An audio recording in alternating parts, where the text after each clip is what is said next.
Ya, terima kasih kepada MC yaitu Nayaka dan Aime. As- Assalamualaikum warahmatullahi wabarakatuh. Waalaikumsalam warahmatullahi wabarakatuh. Ya, halo teman-teman semua dan Bapak Ibu guru. Selamat pagi dan salam Halo, selamat sejahtera. pagi. Ya, Pak. Selamat pagi dan salam sejahtera untuk kita semua. Teman-teman masih semangat nggak? Ayo dong kasih reaction jempolnya nih. Semangat ya.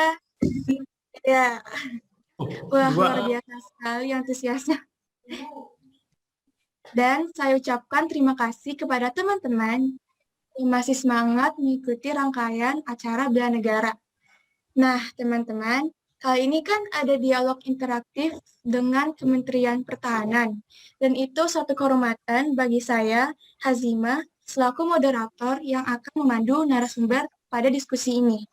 Teman-teman, bela negara adalah sikap dan perilaku warga negara yang dijiwai oleh kecintaannya kepada negara Kesatuan Republik Indonesia atau bisa disebut NKRI berdasarkan Pancasila dan Undang-Undang Dasar 1945 dalam menjalin kelangsungan hidup bangsa dan negara yang seutuhnya. Nah, kesadaran akan bela negara itu sangat penting loh guys, agar pertahanan dan keutuhan NKRI tetap terjaga dan terhindar dari berbagai ancaman. Pendidikan bela negara kepada anak muda seperti kita saat ini sangat penting untuk diterapkan mengingat kesadaran akan bela negara yang semakin menurun dan memudar serta dengan bebasnya budaya asing masuk Indonesia. Nah, kita sebagai generasi penerus bangsa sudah selayaknya sadar akan kewajiban bela negara untuk mempertahankan kekuatan NKRI. Lalu, penanaman nilai-nilai kesadaran bela negara bagi pelajar sejak dini terbukti loh efektif dalam upaya menumbuhkan rasa cinta tanah air. Nah, untuk itu, pada kesempatan hari ini, semua akan dibahas tuntas oleh narasumber kita yang sangat luar biasa. Beliau adalah seorang bela negara yang bertugas di Kementerian Pertahanan Republik Indonesia. Keren banget kan? Nah, beliau merupakan lulusan dari S1 Fakultas Ilmu Sosial dan Ilmu Politik di Universitas Merdeka Malang dan S2 Pengkajian Ketahanan Nasional di Universitas Indonesia. Bagus banget kan? Dan beliau juga sudah mengikuti banyak sekali pendidikan kedinasan loh. Beliau juga sudah pernah ke Belanda, ke Australia, dan Inggris untuk menjalankan tugasnya sebagai bela negara. Keren banget kan? Nah, untuk saat ini, beliau bertugas sebagai Kasubdit, Linkdik, Dit Bela Negara, Ditjen Potan Kemhan. Beliau adalah Ibu Dr. Randa Endang Purwatiningsih, MSI. Halo Ibu Endang. Halo, selamat pagi. Selamat siang ya. Selamat pagi ya, Mbak Ya, Azima. pagi. Apa kabar, Bu? Alhamdulillah sehat. Alhamdulillah. Mudah-mudahan Mbak Makasih ya, Bu. Azima dan teman-teman ya dan adik-adik semuanya sehat ya. Ya, Bu. Makasih udah luangkan waktunya jadi narasumber kita. Amin ya rabbal alamin. Baik, narasumber kita sudah hadir di hadapan kita semua. Dan nanti narasumber kita akan memaparkan materinya. Boleh nih, sebelum mendengarkan pemaparan materinya, teman-teman ambil buku notes-nya, jadi sambil mendengarkan, boleh dicatat di notes HP masing-masing, karena materinya sangat penting dan luar biasa. Dan juga siapkan pertanyaannya ya teman-teman, karena nanti akan ada sesi tanya. Nah, untuk itu, kepada Ibu Dr. Randa Endang Purwatiningsih, MSI, kami persilakan untuk memaparkan materinya. Silakan Ibu. Baik, terima kasih. Selamat pagi semuanya, adik-adikku, maaf, Pagi, adik-adik Bu. pelajar SMP ya. Ya, ini luar biasa nih dari SMP Pembangunan Jaya. Ini biasanya yang saya mohon maaf kalau saya salah nyebut ya. Karena biasanya ke mahasiswa atau ke yang dewasa, ini ke anak-anak, luar biasa ini. Baik, yang saya hormati Bapak Ibu, Bapak Kepala Sekolah, mudah-mudahan sedang menyimak juga SMP Pembangunan Jaya. para guru, pengurus OSIS, pengurus kegiatan ini, adik-adik siswa SMP Pembangunan Jaya yang saya cintai dan saya banggakan. Keren sekali loh rangkaian kegiatannya. Saya baca dari surat yang masuk ke kami, ke Kementerian Pertahanan. Ini saya sangat senang sekaligus bangga bisa mewakili Bapak Direktur Jenderal Potensi Pertahanan Kementerian Pertahanan, yaitu Bapak Maijen TNI Dadang Hendra Yuda. Baik, sekali lagi saya, mana teman-teman, adik-adik suaranya yang mana ya? Assalamualaikum warahmatullahi wabarakatuh. Waalaikumsalam Waalaikumsalam warahmatullahi wabarakatuh. Salam warahmatullahi wabarakatuh. Selamat pagi dan salam sejahtera untuk kita semua. Om Swastiastu. Nah, Bapak Ibu, adik-adikku sekalian, anak-anakku sekalian, ya, pada pagi hari ini saya mewakili Bapak Dirjen untuk menyampaikan materi tentang pemimpinan dan bela negara. Oleh karena itu saya share dulu ya slide-nya ya. Oke, Bu. Baik, apa sudah bisa dibaca di sana, dilihat? Sudah, Bu. Sudah, Bu. Ya? Oke, baik, terima kasih. Nah, dari surat yang disampaikan ke Kementerian Pertahanan, saya akan menyampaikan materi tentang kepemimpinan dan bela negara. Tadi sekilas sambil kerja, sambil mondar-mandir, saya menyimak sedikit bahwa pembicara sebelumnya juga menyampaikan tentang kepemimpinan, kemudian tentang sedikit tentang bela negara. Kemudian saya yakin materi sebelumnya juga menyampaikan hal-hal yang terkait dengan kepemimpinan ya, leadership. Jadi saya lihat surat-suratnya dari rangkaian kegiatan ini juga dalam rangka pembentukan karakter dan membangun leadership anak-anak peserta didik ya. Nah adik-adik anak-anakku sekalian yang di generasi Z ini yang sekarang ini duduk di bangku SMP dari kelas 7 sampai kelas 9 ya. Betulkah? Betul, Bu. Ya, jadi kalau kelas 7 sampai kelas 9 ini umurnya kurang lebih 13 sampai 15 tahun ya. Nah, ini memang benar program yang disampaikan oleh yang dibuat oleh SMP Pembangunan Jaya ini menyiapkan para pemimpin-pemimpin Indonesia Emas 2045 dari sekarang. Nah, karena di hadapan saya ini semuanya adik-adik yang hadir pada kesempatan ini adalah para calon pemimpin bangsa yang membawa Indonesia ke depan. Nanti kita-kita ini sudah pensiun, sudah semakin menua, lah kalianlah yang menjadi pemimpin Indonesia masa depan. Tepuk tangan dong buat kalian semua. Ya. Nah, adik-adikku sekalian, saya biasa adik-adik ya, nanti nggak apa-apa ya.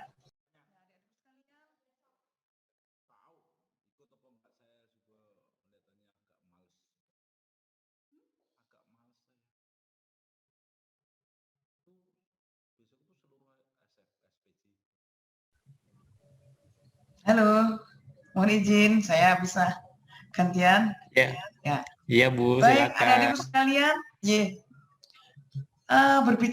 berbicara tentang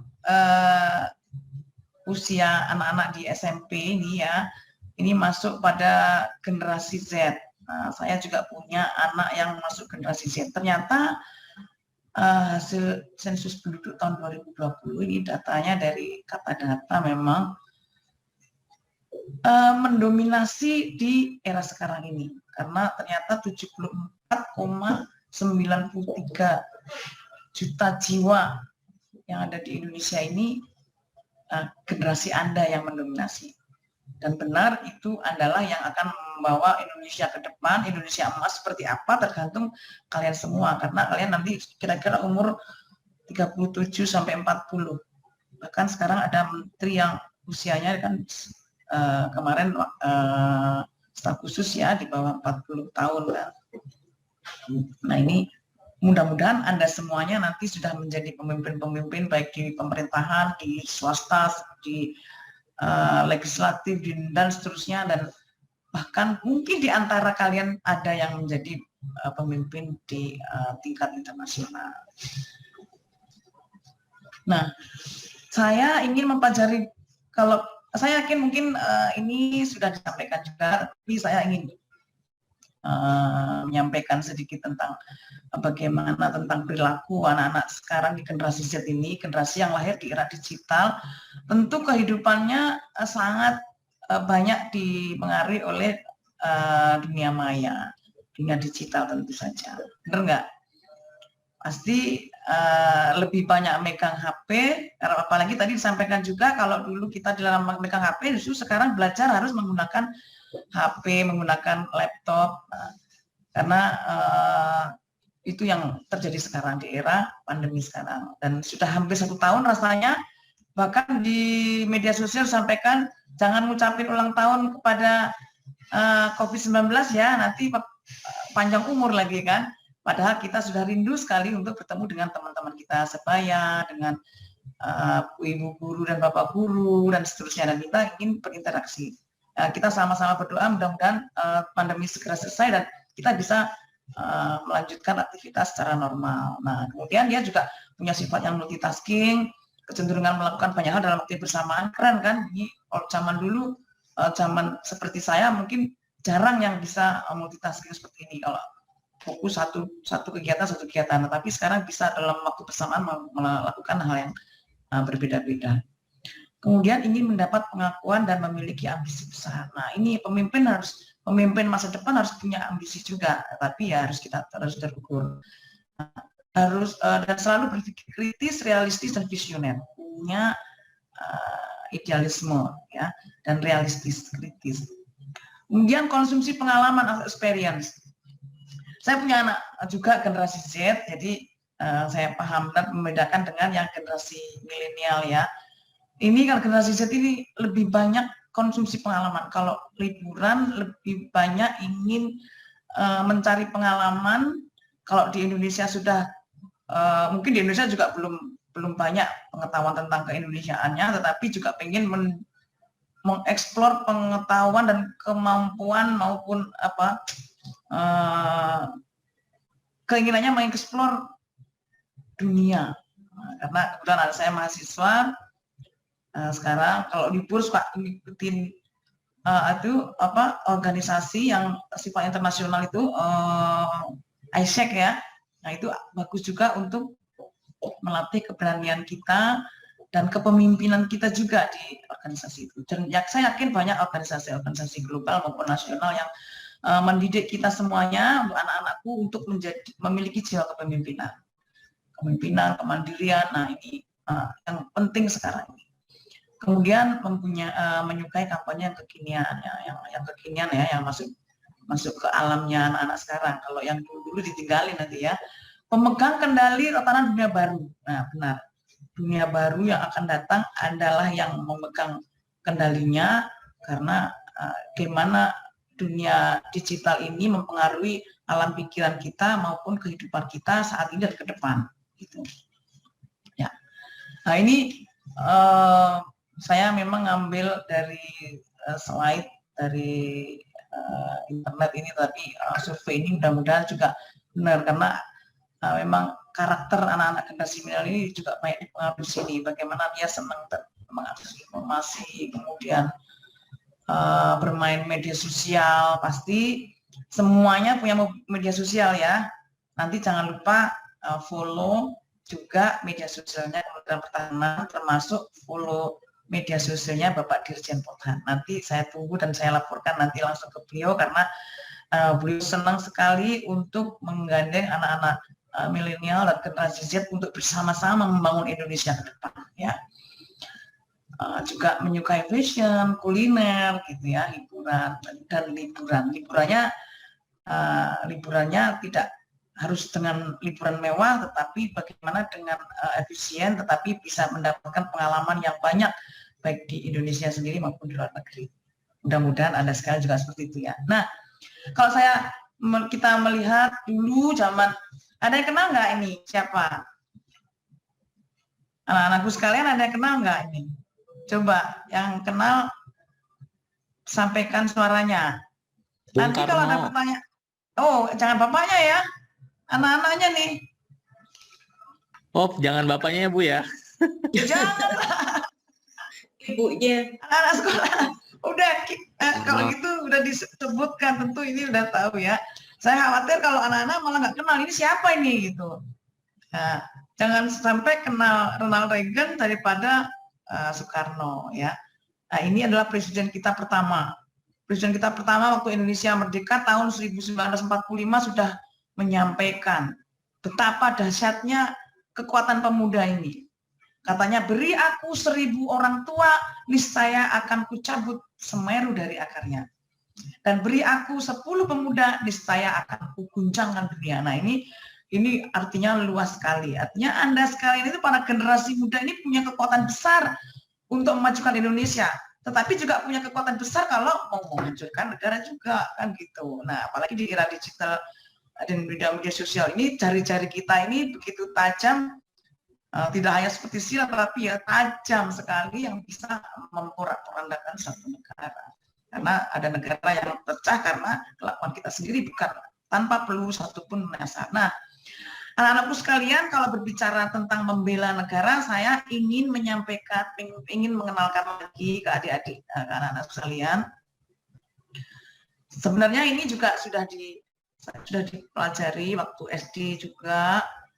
Waktu SMP saya hanya mengingatkan, tetapi siapa tahu ada yang lupa karena suatu ketika kalau kita lihat di media televisi, kadang-kadang waktu Indonesia merdeka 17-an gitu suka ada pertanyaan-pertanyaan nakal dari para wartawan di media televisi, di media sosial menanyakan tentang Indonesia, nggak tahu, tentang kota-kota nggak tahu, tentang apa nggak tahu. Nah, ini adik-adikku sekalian, saya mengingatkan nih ya, jumlah penduduk pulau yang ada di Indonesia sekarang ini, hasil survei tahun 2020, nah itu jumlahnya 17.395 pulau. Nah, 17.395 pulau ini ternyata 711-nya belum ternama. Nah, ini anak-anak sekalian, ada berapa orang nih yang hadir sekarang? Ada, nggak kelihatan ya? 233 peserta. 233 ya? Iya. Sebentar nih, oh jadi hilang. Sebentar.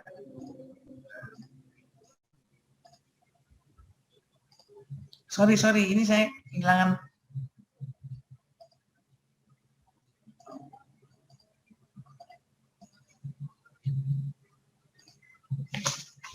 Sebentar.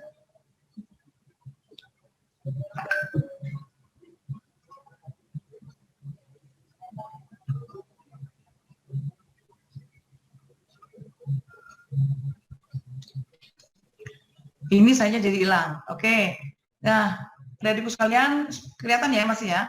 Nah, jumlah pulau yang ada di Indonesia ini 17.000, ternyata 7.000 lebih, ternyata 711 ini belum ternama. Ini bisa menjadi PR anak-anak sekalian pada saat mungkin pelajaran IPS atau pelajaran yang lain. Kalau dulu zaman saya masih ada pelajaran IPS ya. Nah, sekarang apa nih pelajarannya? Nah, kemudian garis pantainya begitu panjang, yaitu 9.903 km. Jumlah kemudian luas lautnya 7,9 juta kilometer persegi. Jumlah penduduknya ini, aduh maaf nih belum saya update lagi karena jumlah penduduk Indonesia sudah lebih dari 270 juta. Kemudian suku bangsanya 1.340 dan bahasa daerahnya 655. Oh, begitu kayanya Indonesia ini. Saya yakin yang ada di Jakarta, karena di sini juga multicultural, banyak penduduk Jakarta yang dari berbagai daerah di Indonesia, tentu ini menjadikan kita kaya. Bahkan kalau kita dalam ini ternyata ada 1.340 suku bangsa di Indonesia, ini kaya. Jadi ini menjadi kekuatan besar kita. sebagai bangsa Indonesia, dan kita harus bangga itu, dan sampai sekarang ini masih utuh, dan kita bisa bersatu dengan multikultur, multi agama. Nah, ini Indonesia yang kaya dengan berbagai sumber daya alamnya, maka kita harus bangga juga. Mudah-mudahan anak-anak juga masih pernah mendengar lagunya Gus Plus ya. Itu zaman mungkin kakek nenek Anda sekalian yang menyukai lagu itu, katanya lagunya ini Indonesia sangat kaya, dan bahkan semua yang kekayaan Indonesia ini menjadikan kita bangga, dan yang sifatnya kearifan lokal Cinawi ya. Nah, lanjutnya begitu juga dengan budaya Indonesia. Budaya Indonesia begitu kaya ini, saya yakin anak-anak juga harus paling tidak satu budaya yang harus dikuasai ini. Apalagi sekarang ini di era global ini, kita kalau bergaul dengan negara lain pasti tentu saja ditanyain atau disuruh menampilkan budaya Indonesia atau budaya kita masing-masing sebagai duta Indonesia atau perwakilan dari Indonesia. Jangan sampai kita menggandrungi budaya K-pop, budaya luar yang sebenarnya bukan budaya sendiri, tetapi kita nggak mengenal budaya kita sendiri. Karena kalau kemarin kita lihat Asian Games, begitu luar biasanya kebudayaan Indonesia yang dikeluarkan, ditampilkan begitu.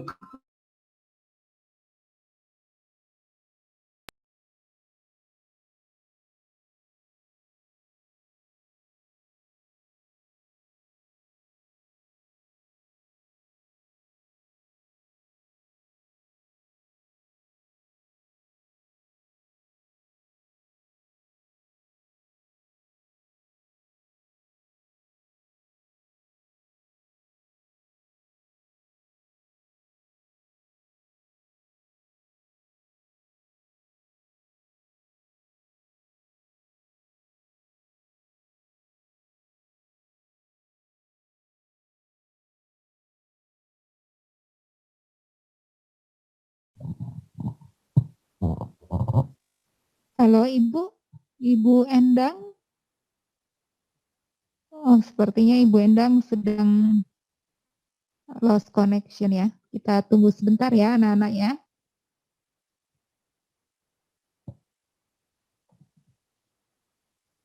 Oke, Ibu Endang sudah kembali. Silakan Ibu Endang.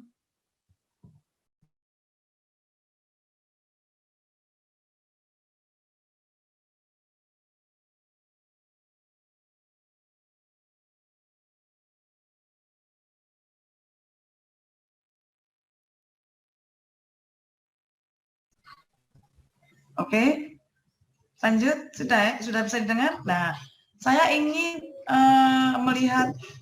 mengingatkan sedikit tadi anak-anak, mudah-mudahan masih bisa menyimak apa yang saya sampaikan ya.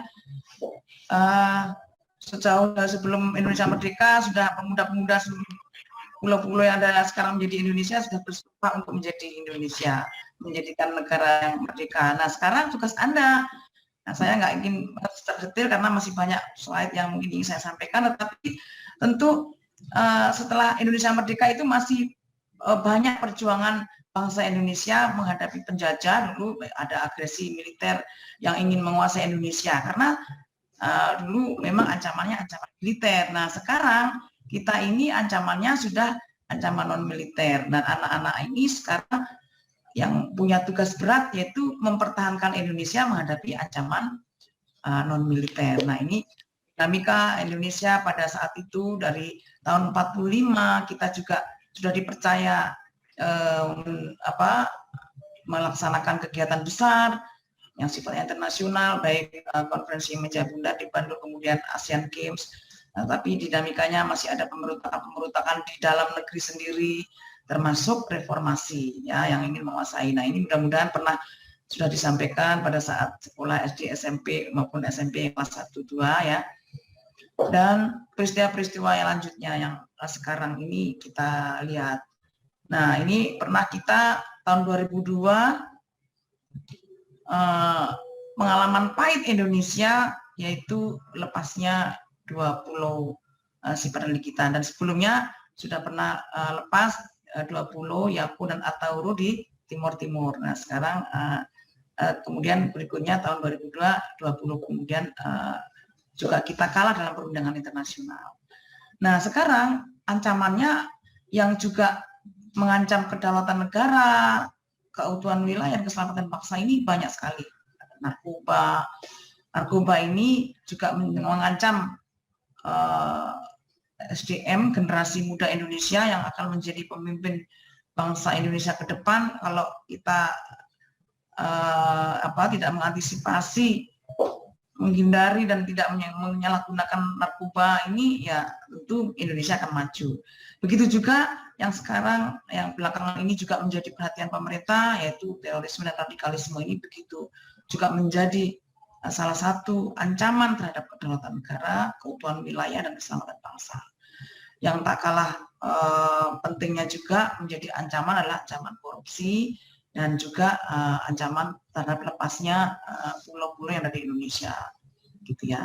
Nah, kemudian sekarang sejak kemarin tahun 2020 itu ancamannya adalah lebih banyak kepada keselamatan bangsa, yaitu ancaman pandemi COVID-19 kemarin. Nah, dan sampai hari ini, yang kita hampir 1 tahun ini menghadapi ancaman. Bagaimana tahun 2045 adalah yang nanti merasakan bagaimana ancaman ke depan dan mempertahankan Indonesia sampai tetap utuh sampai akhir zaman. Nah, ini ya.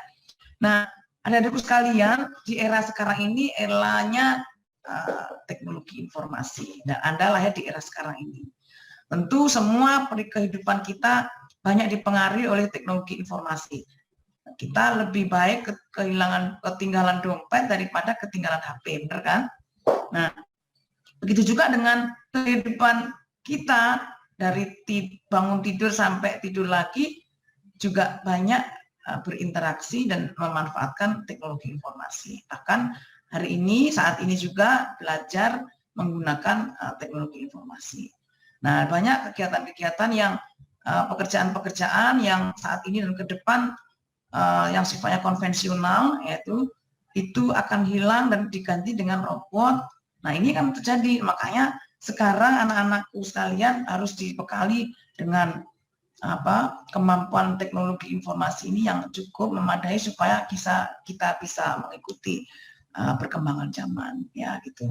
Nah, ancaman terhadap negara seperti apa saat ini? Nah, ancamannya karena teknologi informasi ya perangnya sifatnya mindset yang dipengaruhi oleh teknologi informasi juga. Dan melalui berbagai cara, baik media sosial dan masuk melalui lembaga-lembaga pendidikan, tempat ibadah, dan seterusnya. Dan ini yang bisa merubah keyakinan kita terhadap ideologi kita, ideologi Pancasila, ideologi negara kita. Jangan sampai adik-adikku sekalian, mumpung sejak dini kita salah bergaul, jangan mudah dipengaruhi. Oleh karena itu karakter diri kita sebagai bangsa Indonesia harus kuat. Karakter yang berdasarkan ideologi Pancasila harus kuat, dan kesadaran membela negara kita sendiri harus kuat sesuai dengan profesi kita masing-masing. Nah, saya ingin tekankan kepada adik-adikku sekalian bahwa membela negara itu tidak harus dengan mengangkat senjata.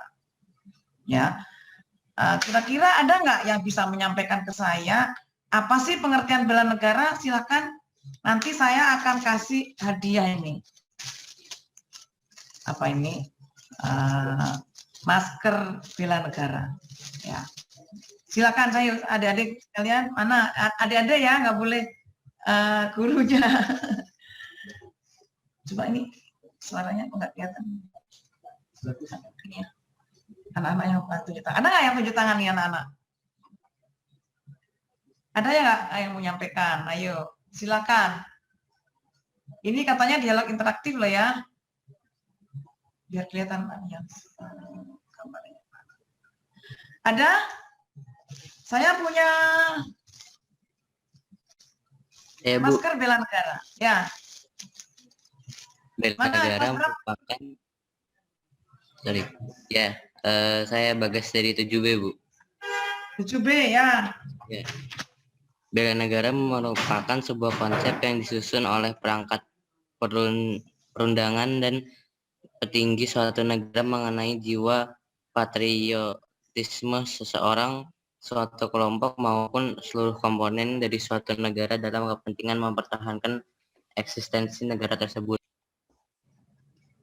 Ya. Tapi kok wajahnya nggak kelihatan ya, walaupun baca, saya tahu loh nih wajahnya nih. Ya, keren kan? Tuh. Nah, saya ingin anak-anak juga lebih aware juga terhadap perkembangan. Misalnya sekarang ini mau kuliah, mau pelajaran apa sih bela negara ya? Mau bela negara, searching lah di situ. Adakah peraturan-peraturan yang baru, ada pengertian yang baru tentang bela negara. Ini kan ilmu sosial, jadi semuanya benar, tapi setelah pengertian yang harfiah yang sesuai undang-undang, nanti Bagas bisa lihat di Undang-Undang Nomor 23 Tahun 2019. Nah, tadi juga dari MC tadi Mbak siapa ya, itu juga menyebutkan pengertian bela negara, tapi pengertian yang lama itu ya, supaya nanti tidak salah, sehingga kita sudah mempunyai undang-undang yang baru, dan mohon untuk bisa menyesuaikan tentang pengertian bela negaranya. Dan lebih penting dari itu tidak hanya pengertiannya apa, tetapi aplikasinya di dalam kehidupan sehari-hari. Saya lanjutkan dulu nanti biar kelihatan apa sih pengertian bela negara gitu ya. Nah, sekarang di sekarang ini di era industri 4.0 dan menuju society 5.0 ini apa sih yang dibutuhkan untuk saat ini gitu. Nah, anak-anak ini harus menguasai tidak hanya knowledge-nya, tapi juga skill dan attitude. Ilmu pengetahuan itu penting, teknologi informasi penting, tetapi karakter, attitude itu juga menjadi penting untuk eksistensi kita dalam kehidupan kita sendiri maupun kehidupannya negara kita sebagai organisasi terbesar yang bernama negara di mana kita berada. Nah, ini di samping tadi knowledge dan skill yaitu penguasaan teknologi, kemudian penguasaan bahasa, apalagi sekarang ini masyarakat kita bagian dari masyarakat global, penguasaan bahasa. Tadi pernah disampaikan itu kita harus paling tidak bisa menguasai paling tidak minimal gitu ya 1 bahasa asing gitu. Syukur-syukur bisa 2, 3, 4 ya, itu lebih baik lagi. Nah, yang lebih penting dari itu adalah attitude kita tentang bagaimana kita memiliki sense of belonging ya, ikut serta memiliki tentang Indonesia. Jangan membenci Indonesia karena kekurangannya, tapi itulah negara kita yang harus kita junjung tinggi dan kita bangga menjadi bagian dari negara itu. Nah, karena kita adalah bagian dari negara Indonesia, kecuali Anda sekalian lahir di luar negeri dan tinggal di sini silakan. Tapi ini adalah bagian dari kita dan harus kita perjuangkan apapun kekurangannya, maka Anda sekalianlah yang punya tugas nanti ke depan untuk mempertahankan Indonesia. Di samping itu kerja keras, ulet, pantang menyerah, jangan lembek, jangan gampang mengeluh. Nah, ini juga menjadi tantangan kita. Bagaimana memimpin Indonesia ke depan kalau kita malas-malasan. Nah, tentu ulet, kerja keras, dan tidak pernah lelah untuk belajar sepanjang hayat kita, ini menjadi kunci kehidupan kita dan maupun kehidupan bagaimana melanjutkan negara ini. Nah, ini beberapa landasan hukum yang tentang bela negara. Anda sekalian bisa baca Undang-Undang Dasar 45, kemudian Undang-Undang tentang HAM, yaitu Undang-Undang 39 tahun 99 tentang hak asasi manusia. Oh ya, tadi Bagas nanti saya kirim ya ininya ke Ibu Rahma nanti. Nanti kalau ada lagi silakan. Yang nanti saya tanyakan ya.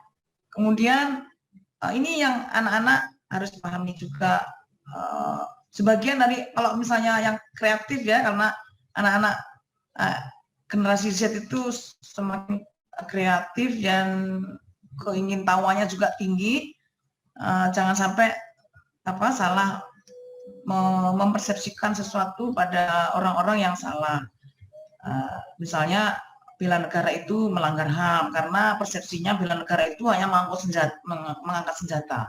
Nah, itu yang harus kita luruskan, karena apalagi di era sekarang ini kita membela negara tidak mengangkat senjata. Nah, oleh karena itu bela negara di semua aspek kehidupan apapun profesi kita ini menjadi kewajiban yang diatur di dalam Undang-Undang HAM, sehingga bela negara tidak melanggar HAM karena sudah diatur sebelum Undang-Undang Pertahanan Negara itu lahir. Nah, Undang-Undang Pertahanan Negara itu ada tahun 2002 lahirnya, sementara Undang-Undang HAM tahun 99. Dan sekarang sudah lahir lagi undang-undang yang terakhir yaitu 23 tahun 2019 tentang pengelolaan sumber daya nasional untuk pertahanan negara, di dalamnya tentang bela negara. Nah, oleh karena itu bela negara bukan pendidikan militer. Nah, mohon dibaca. Nah, ini saya ingin mengenalkan ya adik-adikku mungkin yang sudah kelas 3 juga harus memahami ya. Mudah-mudahan sedikit saja paling tidak tahulah apa sih di mana sih kenapa kita harus membela negara, karena membela negara itu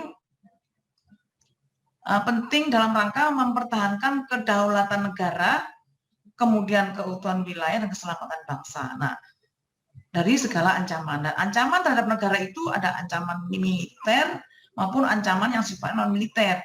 Nah, kalau ancaman militer itu dihadapi oleh tentara. Nah, kemudian didukung oleh komponen cadangan dan komponen pendukung lainnya masyarakat generasi muda yang umur 18 tahun sampai 35 tahun yang secara sukarela ya, mendaftar menjadi komponen cadangan dan memenuhi syarat tentunya bisa mendaftar menjadi komponen cadangan. Tetapi kalau tidak mau ya nggak apa-apa, kita nggak mewajibkan, jangan sampai diplesetkan menjadi komponen cadangan menjadi wajib militer. Nah, sekarang ancamannya non militer, maka Anda semua termasuk saya menghadapi ancaman non militer. Oleh karena itu kita menghadapinya sesuai dengan profesi kita masing-masing. Kalau ancaman di bidang teknologi informasi ya Anda sekalian makanya harus menguasai teknologi informasi di samping pengetahuan gitu. Kalau ancamannya sekarang ini COVID ya tentu Kementerian Kesehatan yang menjadi garda di depan, ujung tombaknya, bukan tentara. Tentara membantu di bidang itu. Nah, itu sekilas saja sebagai pengetahuan tentang sistem pertahanan negara kita dalam menghadapi ancaman militer dan ancaman militer. Oleh karena itu perlu kesadaran bela negara setiap warga negara. Nah inilah anak-anakku pengertian bela negara yaitu tekad, sikap, dan perilaku serta tindakan warga negara baik secara perorangan maupun kolektif dalam menjaga kedaulatan negara, keutuhan wilayah, dan keselamatan bangsa dan negara, nah, yang dijiwai oleh kecintaan pada NKRI, berdasarkan Pancasila dan Undang-Undang 45 dalam menjamin kelangsungan hidup bangsa dan negara di ancaman. Nah, ini kata kuncinya adalah menghadapi ancaman. Nah, kalau ancamannya sekarang ini ancamannya non militer, nah, untuk menjaga kedaulatan ilmu pengetahuan juga Anda sekalian juga harus memperkaya pengetahuan Anda sekalian. Teknologi informasi ya tentu teknologi informasi yang harus Anda kuasai. Nah, ini menjadi ancaman terhadap negara sekarang ini. Nah, inilah nilai-nilai bela negara, nilai dasar bela negara yang sudah dicantumkan di dalam Undang-Undang 23 tahun 2019 juga, itu cinta tanah air yang satunya. Pertama cinta tanah air. Bagaimana kita mengenal tentang tanah air kita Indonesia yang tadi saya sudah sampaikan, bagaimana tentang sejarahnya, bagaimana dengan budayanya, termasuk tentang lambang-lambang negara yang kita punya, bagaimana bendera merah putih, kita punya bendera merah putih, bagaimana kita memperlakukan bendera itu sebagai identitas kita. Kalau kita berprestasi di tingkat internasional tentu selalu membawa bendera, dan itu identitas kita, bendera Indonesia tentu saja. Tidak hanya berprestasi tetapi mewakili Indonesia dalam berbagai pertemuan, tentu bendera merah putih yang kita bawa. Nah, tentu ini ada undang-undang juga, silakan untuk dipelajari nanti. Kemudian sadar berbangsa bernegara, keanekaragaman Indonesia menjadikan kita harus menjaga kerukunan, toleransi yang sekarang ini menjadi fokus perhatian pemerintah gitu, karena kita multikultur yang multi agama, multi etnis yang tentu harus kita jaga persatuan kesatuannya untuk membangun Indonesia ke depan. Jangan kita berantem terus, sementara Indonesia, negara lain sudah maju, tetapi kita masih berkutat kepada perbedaan. Kemudian setia pada Pancasila sebagai ideologi negara. Pancasila sebagai identitas kita tentu harus kita pahami, dan ini sudah diajari sejak SD, bahkan sejak TK. Mohon untuk bisa dilaksanakan juga. Kemudian rela berkorban untuk bangsa dan negara. Ini besar sekali ya untuk bangsa dan negara. Tentu kita bisa mulai dari hal yang kecil di lingkungan kita, yang kita bisa melakukan hal kecil yang bermanfaat untuk sesama kita, untuk teman kita, ya, untuk supaya kita bisa melatih kerelaan kita, membantu teman yang sedang kesusahan, bahkan tempat curhat teman pun itu menjadi salah satu embrio kita menjadi meluangkan waktu untuk merelakan waktu kita, sebagian dari waktu kita untuk berkorban untuk teman, dan nanti ke depan untuk bangsa dan negara. Dan kemampuan awal bela negara yang terakhir. Nah, kemampuan bela negara ini adalah bukan semata-mata kemampuan secara fisik bisa mengangkat senjata, tetapi juga kemampuan psikis kita. Kemampuan awal bela negara adalah kondisi kesiapan dan kesanggupan warga negara, baik fisik dan atau psikis, yang mengandung semangat membela negara sesuai dengan keterampilan, keahlian, dan profesi kita sebagai aktualisasi 5 nilai bela negara tadi. Kemudian secara fisik, menjaga jasmani dan rohani, ulet, tahan uji, dan pantang menyerah. Nah, itu disiplin tentu. Yang disiplin ini menjadi hal kunci, apalagi kalau kita sering bersosialisasi dengan negara bangsa-bangsa lain, disiplin ini menjadi sangat kelihatan. Ini loh Indonesia gitu. Kalau yang nggak disiplin, jangan sampai ini pasti Indonesia nih nggak disiplin, suruh antri susah kan. Nah, suruh tertib susah. Nah, itu jangan menjadi stigma kita. Nah, kemampuan awal bela negara bisa kalian raih dengan berprestasi baik di sekolah, kemudian di tingkat kabupaten, tingkat provinsi, tingkat nasional, bahkan internasional. Berprestasilah, kibarkan bendera merah putih dan alma mater dengan caramu. Nah, ini tadi yang saya sampaikan tentang bela negara ya. Nah, ini salah satu contoh di era saat ini, bela negara ini bisa kita lakukan melalui jempol dan mulut kita. Kalau pahlawan dulu berjuang dengan bambu runcing, pahlawan sekarang yang bisa menjaga jempol dan mulutnya tidak runcing untuk menyemburkan hoak. Ini contoh-contoh. Nah, karena tadi tugasnya adalah sekarang ini anak-anak sekalian sedang digodok sebagai kawah Candra Timuka menjadi seorang pemimpin, saya ingin sedikit menyampaikan, mungkin ini sudah disampaikan oleh yang dari materi sebelumnya, bahwa munculnya seorang pemimpin itu paling tidak ada 3 teori ya. Teori genetis yang dilahirkan, dia yang sejak lahir itu sudah memiliki bakat alami yang luar biasa sejak lahir. Jadi memang Tuhan sudah menakdirkan dia sebagai seorang pemimpin. Tapi yang kedua, ada kalanya seorang pemimpin itu memang disiapkan dan dididik, dibentuk melalui pendidikan dan didorong oleh kemauan sendiri. Nah, ini kalian semua bisa melaluinya, melalui pendidikan skala ini, mengikuti organisasi, mungkin kepemimpinan di sekolah, kepengurusan, nanti kalau kuliah juga seperti itu. Nah, ini yang bisa membentuk kita menjadi seorang pemimpin. Kemudian teori ekologis, karena dibentuk oleh lingkungan dan ditambah dengan bakat-bakat kepemimpinan yang sudah dimiliki. Nah, ini contoh lahirnya seorang pemimpin. Dan ini semua ada mungkin Anda juga sudah dilahirkan menjadi seorang pemimpin, tetapi juga bisa dibentuk.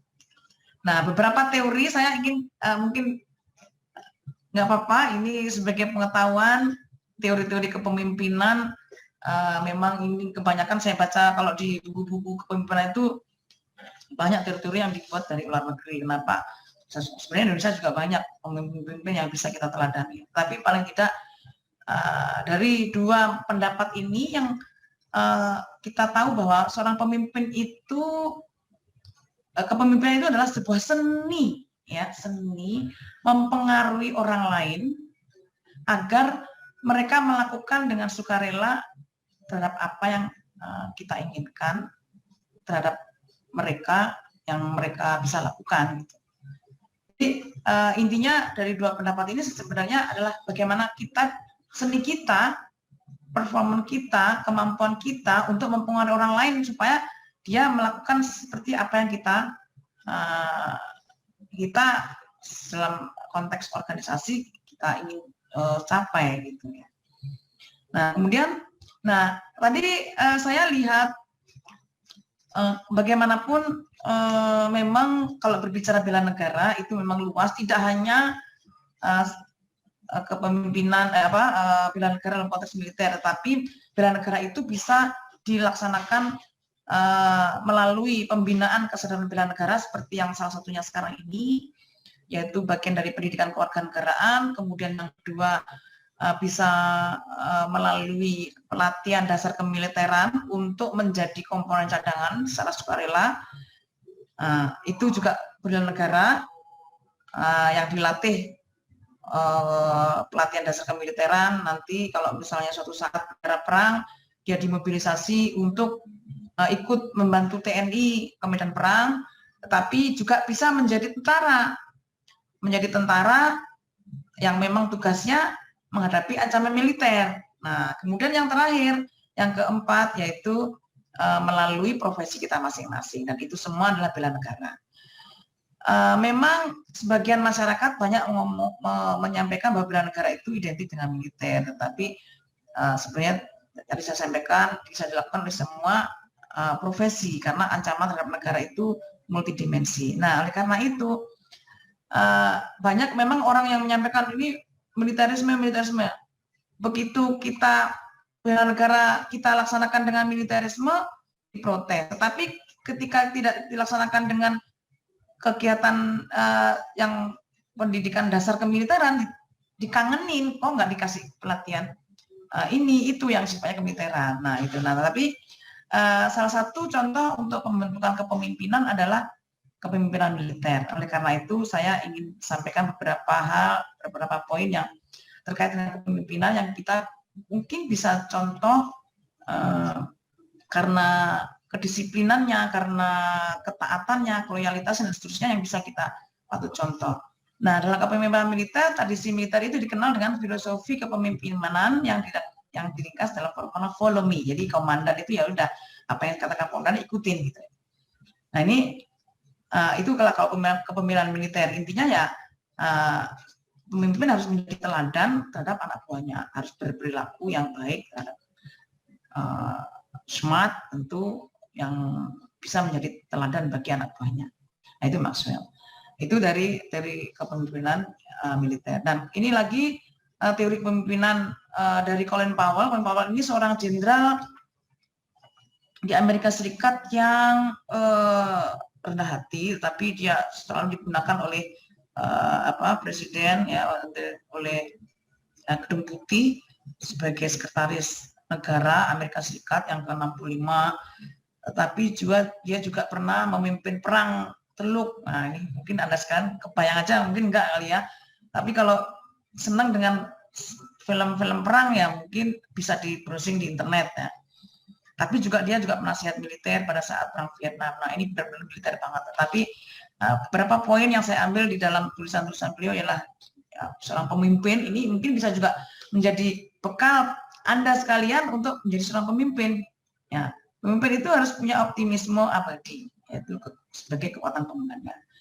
Kemudian sukses adalah hasil dari kesempurnaan, kerja keras, belajar dari kegagalan, loyalitas, dan kegigihan. Nah, tentu seorang pemimpin itu untuk menjadi orang yang sukses harus kerja keras, harus belajar dari kegagalan, kemudian loyalitas dan kegigihan. Ini penting banget. Dikelilingi Anda dengan orang-orang yang mengambil pekerjaan mereka secara serius, tetapi tidak diri mereka sendiri, mereka yang bekerja keras dan bermain keras. Ya, intinya etos kerjanya yang harus bagus.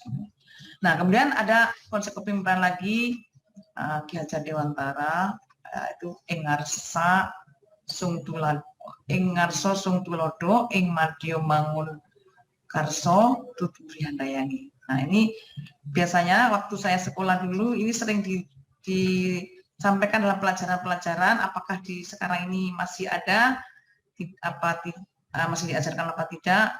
Mudah-mudahan ini bisa paling tidak bisa menjadi inspirasi.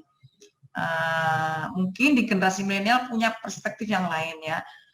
Paling tidak kita memahami bahwa menjadi seorang pemimpin itu harus juga bisa berada di depan karena memberi teladan, bisa berada di tengah karena harus membangun semangat atau motivasi kepada pengikutnya, dan bisa menjadi berada di belakang untuk mendorong para pengikutnya atau kelompoknya ini untuk menjadi maju. Nah, ini seorang pemimpin harus punya 3 karakter itu.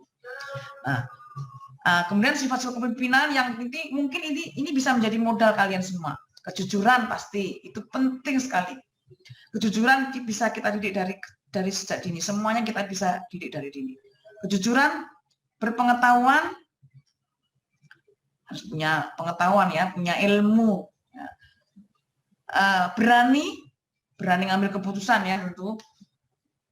Tidak berani ngawur, mampu ngambil keputusan, dapat dipercaya, berinisiatif, harus punya inisiatif. Kalau ada dalam keadaan deadlock harus kita punya inisiatif, bijaksana, harus wise ya, jangan emosi, tegas, adil, teladan, tahan uji, loyal, tidak mementingkan diri sendiri, antusias, simpatik, rendah hati.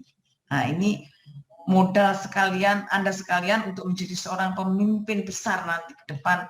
Baik pemimpin, paling tidak pemimpin bagi diri sendiri ya. Karena setiap kita adalah seorang pemimpin, paling tidak memimpin diri kita sendiri. Ya, kemudian ini amanat Presiden tentang bela negara, bahwa bela negara ini memiliki spektrum yang luas di berbagai kehidupan, mulai dari politik, ekonomi, sosial, budaya yang bisa dilakukan oleh setiap warga negara dari berbagai latar belakang profesi. Mulai dari petani, buruh, profesional, sampai dengan pedagang yang bisa mewujudkan dalam kehidupan sehari sesuai permohonan profesinya. Ini kenal nggak adik-adikku sekalian? Kenal nggak anak-anak SMP? Kenal itu, Bu. Kenal ya. Siapa? Atta Halilintar. Atta Halilintar ini kemarin siang datang ke kantor kami menghadap Pak Dirjen, ya ingin menjadikan dirinya sebagai ikon atau duta bela negara. Atta Halilintar yang seorang YouTuber sekarang ini sudah di tingkat Asia nomor 1 katanya, kemarin disampaikan, sebelumnya waktu itu sudah disampaikan nomor 2, sekarang sudah nomor 1. Dia juga begitu bangganya menjadi Indonesia dan siap membela negara dengan profesi dan kemampuan yang dia miliki. Nah, YouTuber Atta Halilintar aja membela negara, bagaimana kalian? Kan gitu. Menurut dia, bela negara itu bukan banyak gaya, tetapi banyak karya. Nah, oleh karena itu silakan follow. Tentu kalau misalnya Atta Halilintar mungkin kalian juga sudah follow. Nah, ini kita Kemhan juga punya Instagram Belanesia Official. Tolong di follow sekarang juga. Kemudian ini juga ini Pak Dirjen kita yang seharusnya hadir di antara kalian semua. Ini adalah sosok Bapak Dirjen Pothan, yaitu Bapak Maijen TNI Dadang Hendra Yuda. Ini juga memberikan bekal inspirasi, quote kepada kita semuanya, termasuk saya, untuk menjadi seorang pemimpin ke depan seperti apa. Ya, paling tidak hal-hal ini yang beliau sampaikan. Persiapan terbaik untuk besok adalah melakukan yang terbaik hari ini. Persiapan Anda untuk menjadi seorang pemimpin besok ke depan, ya kita bisa mulai dari hari ini. Ini anak ini bisa nggak jadi pemimpin ke depan ini, kan gitu. Setiap hari kita lakukan hal kecil yang bermanfaat, yang terbaik. Nah, kemudian yang kedua, jika Anda tidak bisa melakukan hal-hal yang besar, maka lakukan hal-hal yang kecil tapi dengan cara yang sempurna. Ini quote-nya. Nah, silakan. Ini ada pesan dari beliau sendiri langsung ke dari Bapak Dirjen Pothan, Pak Badana Hendra Yuda, Bapak Ibu Guru, maupun adik-adik siswa SMP Karya Pembangunan, kami mohon sekarang juga untuk bisa follow Instagramnya beliau di D. Hendra Yuda. Ya, adik-adikku siap ya, nanti saya laporkan loh ini, saya setelah menyampaikan materi ini pasti saya lapor ke direktur maupun dirjen bahwa SMA Pembangunan Jaya SMP Pembangunan Jaya berjumlah berapa tadi? 200 sekian ya. Ini memfollow Instagram Bapak Dirjen karena di sana beliau juga sering share alat-alat utama sistem persenjataan yang dibuat oleh putra-putri terbaik Indonesia. Alutsista tahu ya, alat utama sistem persenjataan TNI dari mobil, pesawat, tank, pakaian, dan seterusnya semuanya di-share di dalam grupnya. Apakah adik-adik sudah follow Instagramnya Pak Dirjen?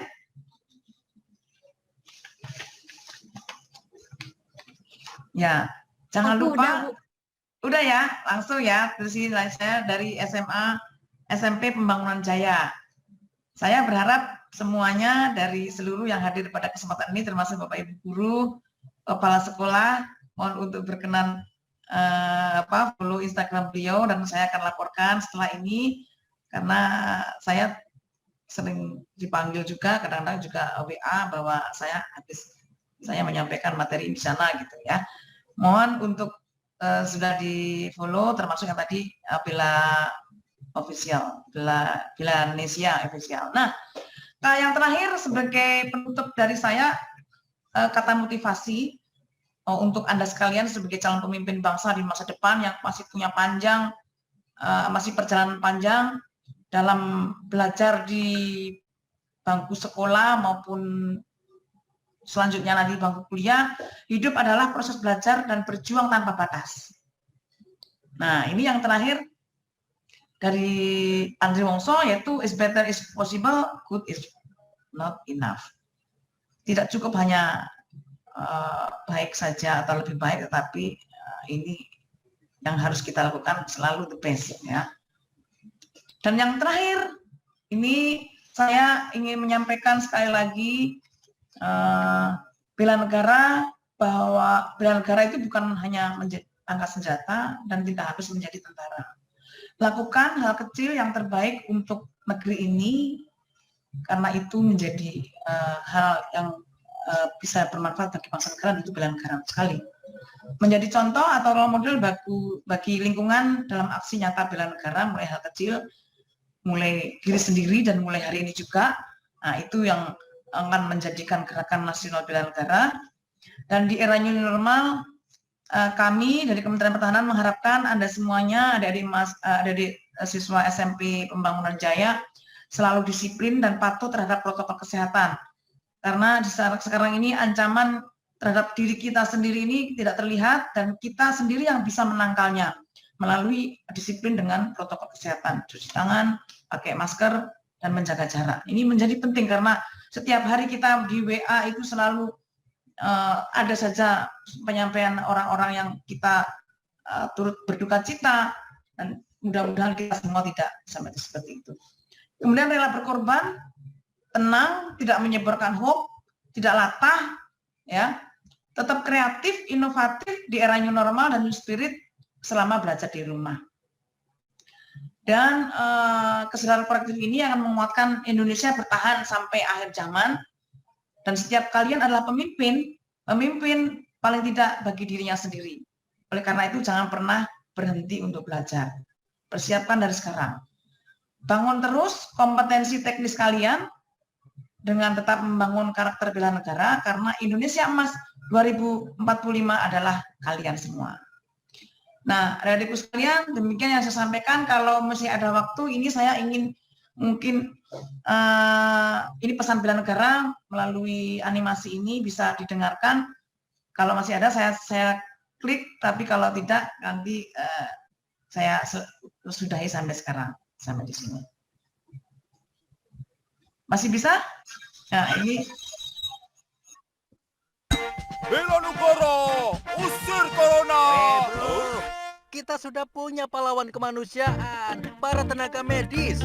Kita bisa membantu mereka. kedengeran nggak? Dengarkan, Bu. Jarak, pakai masker. Oh ya. Dengan itu semua kita bisa memutus penularan. Dan satu lagi yang paling penting, di rumah aja. Di rumah aja juga bagian dari bela bangsa dan bela negara. Satu lagi. Mana penjajahnya? Bela negara. Bro, bela negara tidak harus dengan mengangkat senjata, tapi bisa dimulai dengan satu kata kunci, toleransi. Membantu sesama tanpa memandang suku, etnis, dan agama. Toleransi juga bisa kita mulai dari jalan raya. Hormati pejalan kaki, bantu yang lemah. Toleransi dan tenggang rasa juga wujud dari Ya. bela negara. Demikian yang saya sampaikan pada kesempatan pagi sampai siang hari ini. Silakan kalau masih ada waktu untuk menyampaikan tanya jawab, kami dengan senang hati kami kembalikan ke moderator. Saya akhiri. Wassalamualaikum warahmatullahi wabarakatuh. Waalaikumsalam warahmatullahi wabarakatuh. Wah, luar biasa ya teman-teman. Baru saja kita semua mendengarkan pemaparan materi dari Ibu Endang Purwatiningsih. Boleh dong kita berikan tepuk tangannya kepada Ibu Endang Purwatiningsih. Nah, sekarang nih saatnya untuk sesi tanya jawab. Apakah ada dari teman-teman yang ingin bertanya? Ayo mau bertanya bisa dibuka mic-nya atau kalau malu boleh chat di meeting. Ayo siapa yang bertanya? Deh, oh Bu Mada, aku mau duluan bertanya deh. Ibu Endang, Yo. ap- Ya. apa sih maksud dengan bela negara? Lalu bagaimana cara kita bersikap untuk menerapkannya, Bu? Sebagai murid SMP Paunanje. Oke, dengan apa tadi Mbak siapa? Azima ya? Iya Bu Hazimah. Ayam bakar apa ayam goreng? Bakar aja. Azima, terima kasih. Jadi pertanyaannya tadi bagaimana maksud bela negara? Tadi saya sudah sampaikan pengertian bela negara itu tekad, sikap, ya, dan perilaku serta tindakan kita sebagai warga negara, baik secara perorangan, ya, maupun kolektif dalam menjaga kedaulatan negara, keutuhan wilayah, keselamatan bangsa. Nah, dan seterusnya adalah karena menghadapi ancaman. Nah, bagaimana untuk mengaktualisasikan nilai bela negara ini untuk siswa SMP? Nah, yang jelas tadi juga di pembicaraan sebelumnya sepertinya sudah pernah disampaikan. Dan tadi juga kami sampaikan juga belajar dengan baik, ya, disiplin, tepat waktu mengerjakan tugas, tepat waktu masuk sekolah, kemudian berprestasi di sekolah, itu bagian dari bela negara. Dan ketika Anda melakukan banyak hal yang bermanfaat dan bisa mempengaruhi teman-teman Anda di kelas, di sekolah, bisa menjadi role model, itu bagian dari bela negara. Karena kalau semuanya akan melakukan hal yang positif, itu Indonesia akan damai, harmonis, dan cepat menjadi Indonesia maju karena secara konsisten Anda melakukan hal-hal yang terbaik untuk bangsa Indonesia. Nah, itu hal yang bisa kita lakukan. Menjaga kerukunan, ya, sama sesama teman, tidak pilih-pilih teman yang satu agama saja atau yang sama-sama satu level gitu ya, satu status sosial, sama-sama yang merasa dirinya sebagai orang keluarga berada, tidak mau teman dengan yang kurang mampu. Nah, ini untuk menghilangkan gap-gap yang seperti itu, Anda sudah menjadi panutan untuk bisa mempengaruhi di sekolah. Nah, itu bagian dari bela negara juga. Karena kalau itu dilakukan secara keseluruhan di Indonesia, nah, itu akan menjadi indah dan tidak akan lagi ada isu-isu intoleransi dan seterusnya. Tidak ada tawuran pelajar, tawuran antar RT dan seterusnya. Kira-kira itu, Hazimah. Yang lain silakan. Yang lain kalau mau bertanya boleh di chat atau boleh langsung bicara dibuka mic-nya.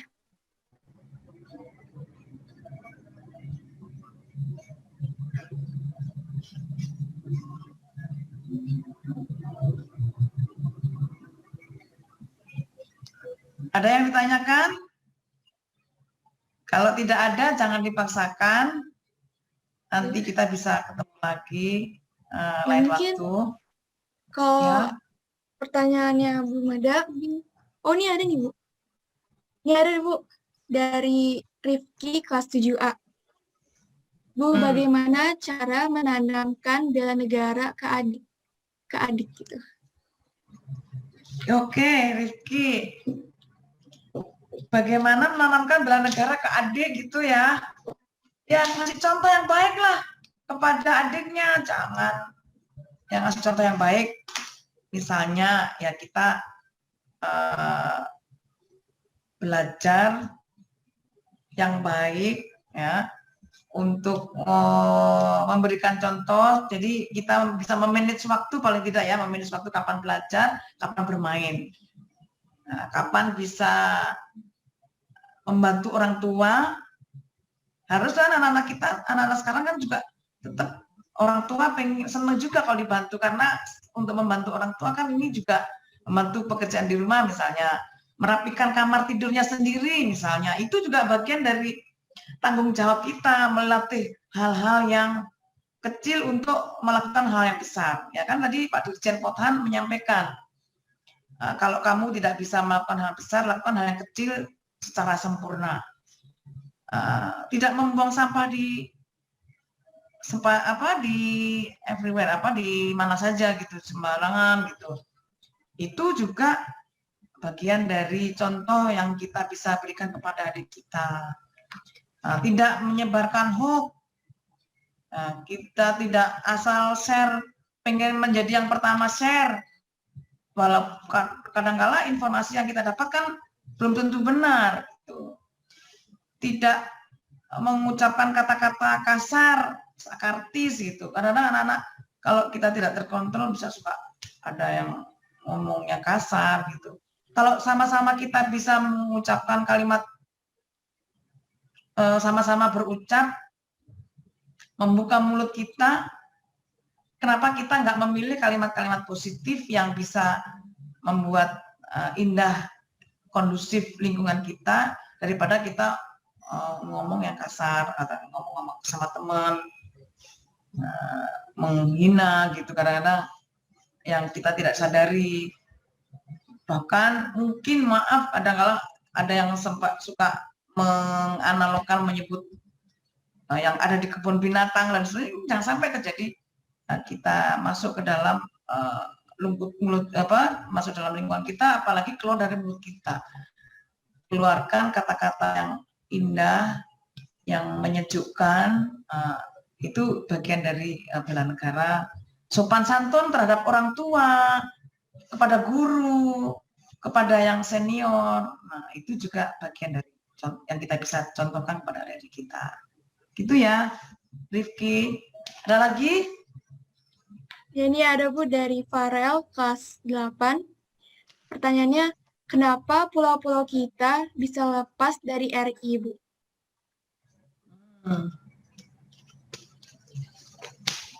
Kenapa pulau-pulau kita bisa lepas? Nah itu dia, bahwa membela negara itu tidak harus mengangkat senjata. Kita berjuang, berdiplomasi di mahkamah internasional, itu bagian dari bela negara. Nah kemampuan adik-adik sekalian itu nanti diuji pada saat di forum-forum perundingan seperti ini. Kalau kita punya kemampuan di sana, mudah-mudahan tidak ada lagi yang menyusul lepasnya pulau-pulau yang ada di Indonesia. 17.000 berapa tadi? 17.399 itu awalnya 17.508 awalnya kita punya, ya. Kemudian ada yang lepas, ada yang hilang karena tenggelam karena pengukuran kriteria pulau itu kan ada kriterianya tersendiri ya, sehingga bisa saja. Nah, khusus yang pulau-pulau yang tadi saya sampaikan contoh-contoh tadi adalah karena kita kalah dalam perundingan internasional di Mahkamah Internasional. Oleh karena itu, adik-adikku sekalian dari SMP Pembangunan Jaya, calon-calon pemimpin bangsa ke depan, bangsa Indonesia ke depan, mudah-mudahan bisa mempertahankan semua kekayaan alam yang ada di Indonesia ini sebagai upaya mensejahterakan rakyat dan bermanfaat bagi bangsa Indonesia semuanya. Mungkin itu yang bisa saya sampaikan. Ada lagi? Ini terakhir ya Bu, karena waktunya udah habis dan juga nanti Ya. ibadah sholat Jumat. Ini Ya. pertanyaan terakhir dari Zaza kelas 7B. Bu, bagaimana caranya misal kita udah mengajak teman atau orang terdekat buat melakukan sikap bela negara, tapi mereka ngewel, nggak mau gitu. Cara mengajaknya gimana ya, Bu? Ya. Jangan pernah, pesan saya jangan pernah lelah untuk mengajak kebaikan. Nanti kan sampai bosan sendiri, lama-lama pasti akan mengingat, suatu saat akan teringat kepada Anda bahwa ini orang kok baik ya, konsisten ya terhadap kebaikannya yang ingin diajak atau ingin ditularkan kepada orang lain. Pasti ada sisi kelembutan yang dia miliki pada suatu saat nanti, karena anak-anak muda mungkin masih saja ada sifat-sifatnya ya, tetapi pesan saya jangan pernah lelah untuk mengajak kepada kebaikan, karena itu bagian dari bela negara.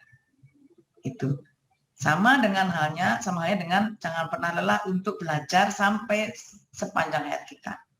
Itu ya, Hazimah. Iya, Bu. Ya, terima kasih yang sudah bertanya. Semoga pertanyaannya terjawab ya. Nah, teman-teman, dialog mengenai bela negara telah selesai. Kita sudah mendapatkan materi-materi yang luar biasa dari narasumber kita, yaitu Ibu Endang Pratiningsih. Dari mulai membahas tentang dominasi Gen Z milenial di Indonesia, lalu yang kedua tentang survei jumlah penduduk, dan sejarah NKRI, dan karakteristik SDM. Nah, mudah-mudahan materi yang telah disampaikan oleh Ibu Endang ini bermanfaat ya, dan dapat kita terapkan nantinya. Gak cuma masuk kuping kanan, lalu keluar kuping kiri. Nah, tapi diperhatikan ya teman-teman. Nah, terima kasih banyak saya ucapkan kepada narasumber kita yang luar biasa, Ibu Dr. Randa Endang Pratiningsih, MSI. Kasih ya Bu udah bagiin ilmunya. Ya, terima kasih ya. Saya nanti kirim ini 5 ya, ada 5 orang ya yang dapat Iya, Bu. masker bela negara ya. Terima kasih sekali lagi. Mohon maaf kalau ada kata dan sikap saya yang kurang berkenan. Terima kasih Bapak Ibu guru, Bapak Ibu wali murid yang mungkin ada yang bergabung. Terima kasih dan mohon maaf yang sebesar-besarnya. Wassalamualaikum warahmatullahi wabarakatuh. Waalaikumsalam warahmatullahi wabarakatuh. Terima kasih juga ya kepada teman-teman dan yang antusias menyimak serta bertanya. Tangan untuk kita semua. Yeay. Tangan, salam bela negara.